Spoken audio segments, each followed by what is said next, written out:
আসসালামু আলাইকুম। জানিয়ে দেব এই মুহূর্তে হাতে পাওয়া সর্বশেষ ভয়ঙ্কর কিছু আন্তর্জাতিক আপডেট বাংলা সংবাদ। শুরুতেই থাকছে সংবাদ শিরোনাম। শুরুতেই জানিয়ে দেব ৩৫ ইসরায়েলি নিখোঁজ।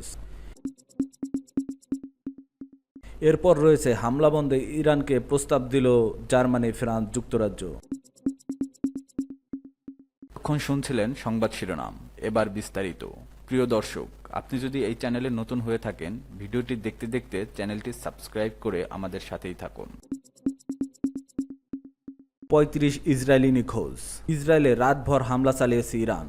শনিবার রাতে Haifa, Tel Aviv, Baat yam, Jerusalem সহ ইসরায়েলের প্রায় সব গুরুত্বপূর্ণ শহরে আঘাত হানতে ইরানের মিসাইল। এসব হামলায় বিভিন্ন স্থানে ৮ জন নিহত, ২০০ থেকের বেশি আহত হয়েছেন। ইসরায়েলিদের জন্য আরেকটি উদ্বেগের খবর হলো, হামলার পর নিখোঁজ হয়েছে কয়েক ডজন মানুষ। ইসরায়েলের বাত ইয়ামে ক্ষেপণাস্ত্র হামলার পর কয়েক ডজন মানুষ নিখোঁজ হয়েছে বলে প্রতিবেদন প্রকাশ করেছে ইসরায়েলের সংবাদ মাধ্যম ইওনেট।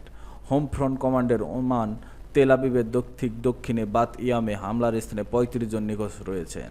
ইউনিটে আরও জানান, এই এলাকায় হামলায় আহতের সংখ্যা বেড়ে ১০০-এ পৌঁছেছে, যার মধ্যে ৪ জনের অবস্থা গুরুতর।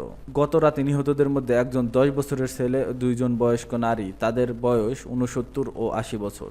ইসরায়েলি জরুরি পরিষেবা ম্যাগেন ডেভিড অ্যাডমের বরাত দিয়ে ইউনেট আরও বলেছে, তেল আবিবের দক্ষিণে আরেকটি শহর রোহভটে পৃথক ক্ষেপণাস্ত্র হামলায় কমপক্ষে ৩৭ জন আহত হয়েছেন।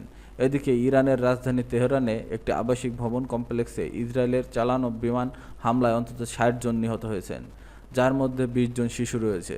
শনিবার ইরানের রাষ্ট্রীয় টেলিভিশন খবরে এ তথ্য জানানো হয়েছে। বৃহস্পতিবার রাত ৩টার দিকে ইরানে হামলা চালায় ইসরায়েল। ওই হামলায় ইরানের শীর্ষ সামরিক নেতা ও পরমাণু বিজ্ঞানীরা নিহত হন।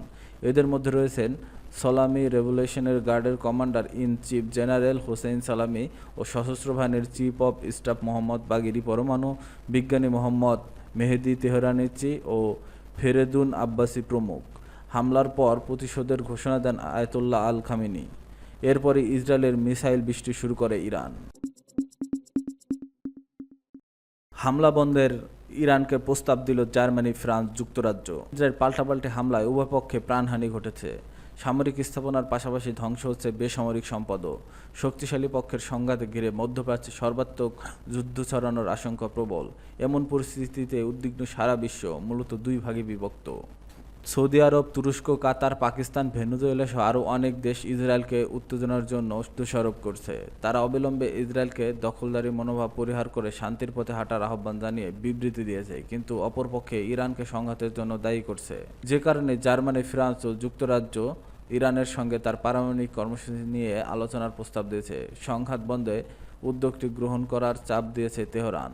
রয়টার্সের বরাতে দ্য টাইম অফ ইসরায়েল জানায়, জার্মানি, ফ্রান্স ও ব্রিটেন মধ্যপ্রাচ্যের পরিস্থিতি শান্ত করার লক্ষ্যে ইরানের সঙ্গে তারা পারমাণবিক কর্মসূচি নিয়ে তাৎক্ষণিক আলোচনা করতে প্রস্তুত।